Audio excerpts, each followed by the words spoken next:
परिचय। छात्रों, क्या आप जानते हैं कि पूर्णांक क्या है? एक पूर्ण संख्या जो धनात्मक, ऋणात्मक या शून्य हो सकती है। सही। और पूर्ण संख्या क्या होती है? संख्याओं का वही समुच्चय जिसमें शून्य और सभी प्राकृतिक संख्याएं हों। बहुत अच्छे। आज हम वास्तविक संख्याओं के बारे में पढ़ेंगे। वास्तविक संख्याएं परिमेय और अपरिमेय संख्याओं से बनती हैं। वास्तविक संख्या पद्धति के कई उपसमुच्चय पूर्णांक, प्राकृतिक संख्या या पूर्ण संख्या होते हैं। आइए वास्तविक संख्याओं के बारे में विस्तार से अध्ययन करें। उद्देश्य। इस पाठ के अंत में आप निम्न करने में सक्षम हो जाएंगे। यूक्लिड की विभाजन प्रमेयिका को बताना, अंकगणित को आधारभूत प्रमेय को समझाना, अभाज्य गुणनखंडन विधि से प्रश्नों को हल करना। यूक्लिड विभाजन प्रमेयिका। दो धनात्मक पूर्णांक a और b दिए रहने पर ऐसी अद्वितीय पूर्ण संख्याएं q और r विद्यमान हैं कि a बराबर bq जमा r, शून्य छोटा या बराबर है r, छोटा है b से। उदाहरण के लिए a बराबर 15, b बराबर 3 के लिए 15 बराबर 3 गुणा 5 जमा शून्य है, जहां q बराबर 5 और r बराबर शून्य है। प्रमेयिका। प्रमेयिका एक सिद्ध कथन होती है जिसका प्रयोग दूसरे कथनों को सिद्ध करने में होता है। एल्गोरिथम सुविचारित चरणों की श्रृंखला होते हैं जो एक प्रकार के प्रश्नों को हल करने की विधि प्रदान करते हैं। यूक्लिड विभाजन प्रमेयिका का प्रयोग दो संख्याओं का HCF ज्ञात करने के लिए किया जा सकता है। इसका प्रयोग संख्याओं की कुछ उभयनिष्ठ विशेषताएं ज्ञात करने के लिए भी किया जा सकता है। HCF कैसे ज्ञात करते हैं? दो धनात्मक पूर्णांकों C और D, C बड़ा है D से, का HCF ज्ञात करने के लिए हमें निम्न चरणों से इसका अनुसरण करना होता है। चरण 1। C और D पर यूक्लिड विभाजन प्रमेयिका का प्रयोग करिए। इसलिए हम ऐसे Q और R ज्ञात करते हैं कि C बराबर DQ जमा R हो।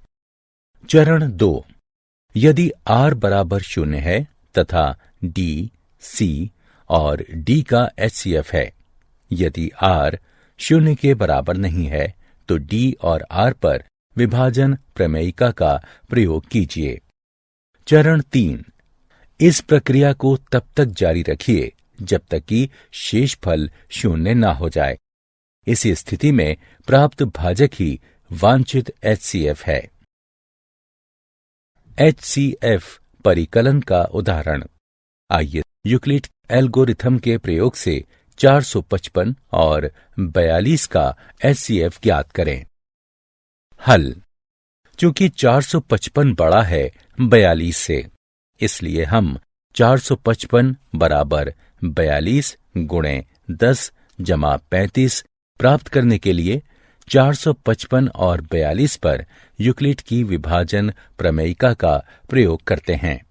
शेषफल शून्य नहीं है, इसलिए हम 42 और 35 पर प्रमेयिका का प्रयोग करते हैं। 42 बराबर 35 गुणे 1 जमा 7। अभी भी शेषफल शून्य नहीं है, अतः हम 35 और 7 पर विभाजन प्रमेयिका का प्रयोग करते हैं। 35 बराबर 7 गुणे 5 जमा 0। हम देख सकते हैं कि शेषफल शून्य हो गया है और हम आगे नहीं जा सकते। इसलिए 455 और 42 का HCF इस स्थिति में विभाजक यानी 7 होगा।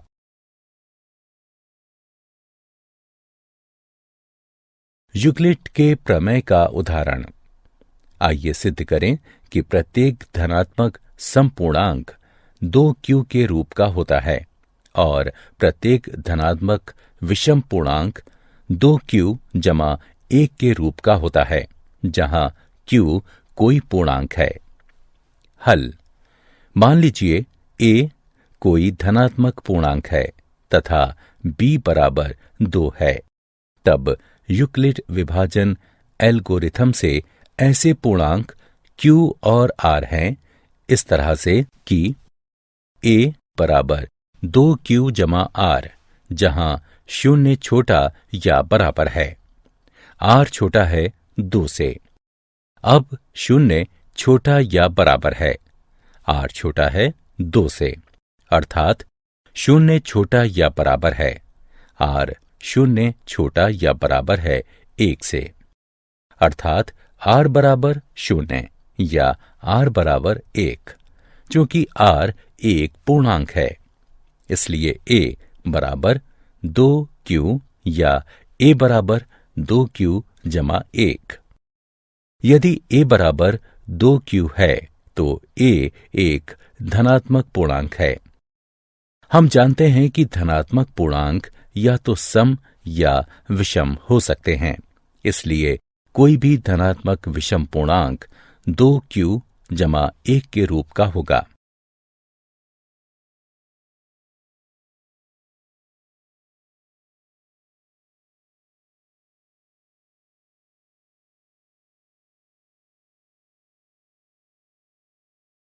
अंकगणित की आधारभूत सिद्धांत। मूल विचार यह है कि 1 से बड़ा कोई भी पूर्णांक या तो अभाज्य संख्या होता है या अभाज्य संख्याओं के गुणन से बनाया जा सकता है। इस प्रकार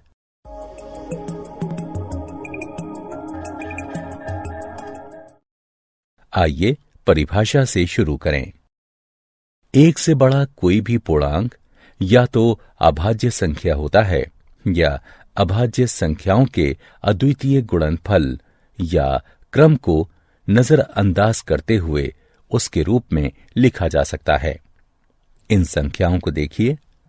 2 अभाज्य है, 3 अभाज्य है, 4 2 गुणा 2 है, 5 अभाज्य है, 6 2 गुणा 3 है, 7 अभाज्य है, 8 2 गुणा 2 गुणा 2 है, 9 3 गुणा 3 है, 10 2 गुणा 5 है, 11 अभाज्य है, इत्यादि।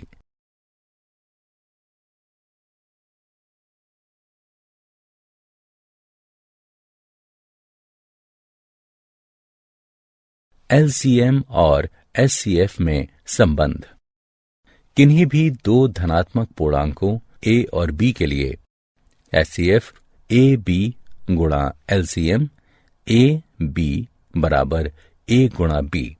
उदाहरण, यदि a बराबर 3 और b बराबर 6 है, एचसीएफ 3 6 गुणा एलसीएम 3 6 बराबर 3 गुणा 6 बराबर 18।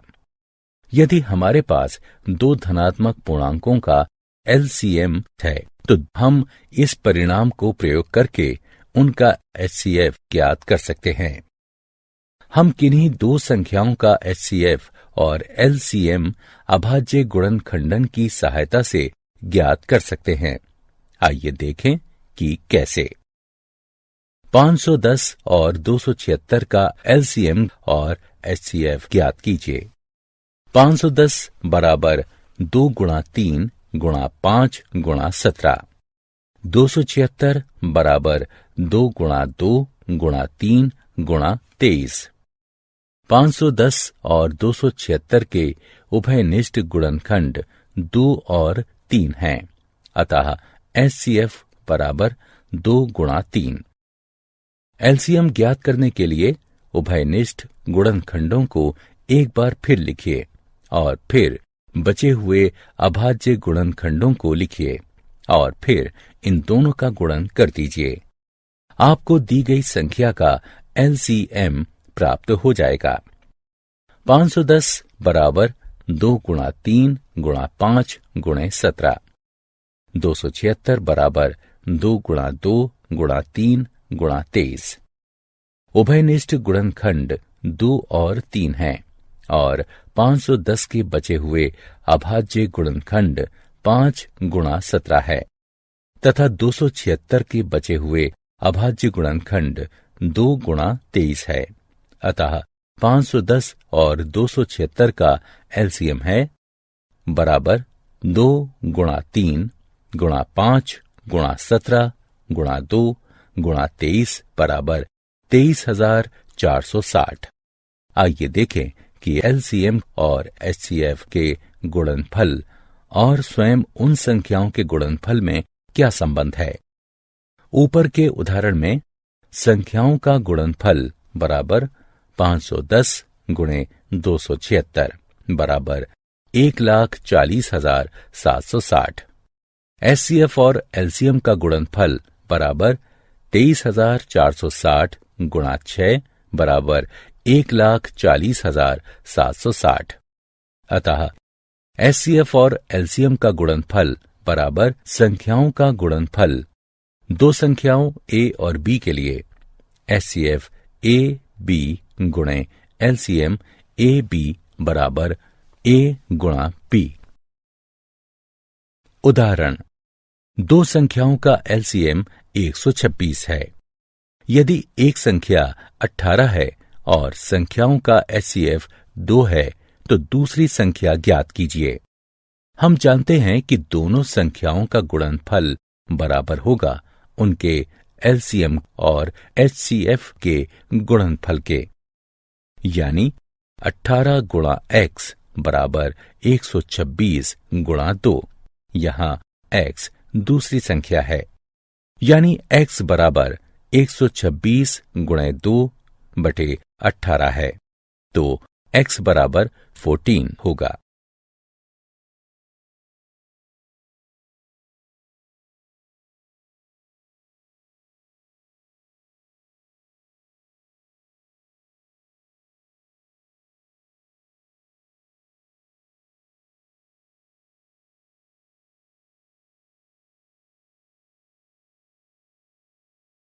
अंकगणित की आधारभूत प्रमेय का उदाहरण दिया है। 306 और 657 का एचसीएफ बराबर है 9 के, तो इनका एलसीएम ज्ञात कीजिए।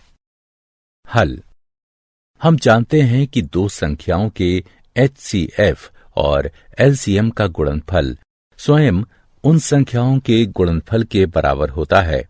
इसलिए 306 और 657 का एचसीएफ गुणा 306 और 657 का एलसीएम बराबर होगा 306 गुणा 657 के, जो कि बराबर है 9 गुणा 306 और 657 के एलसीएम के। अर्थात इसे हल करने पर हमें एलसीएम प्राप्त होगा 22,338।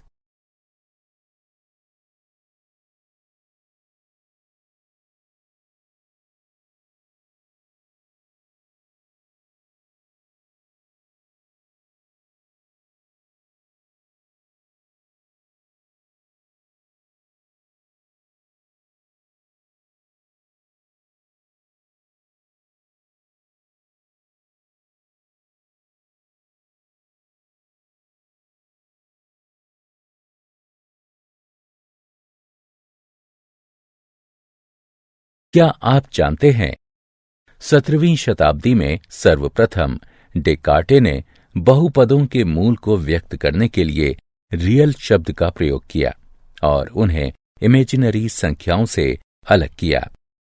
कार्ल फ्रेडरिक गॉस को प्रायः गणितज्ञों का राजकुमार कहा जाता है तथा उनका नाम आर्किमिडीज और न्यूटन के साथ सर्वकालिक महानतम गणितज्ञों में लिया जाता है।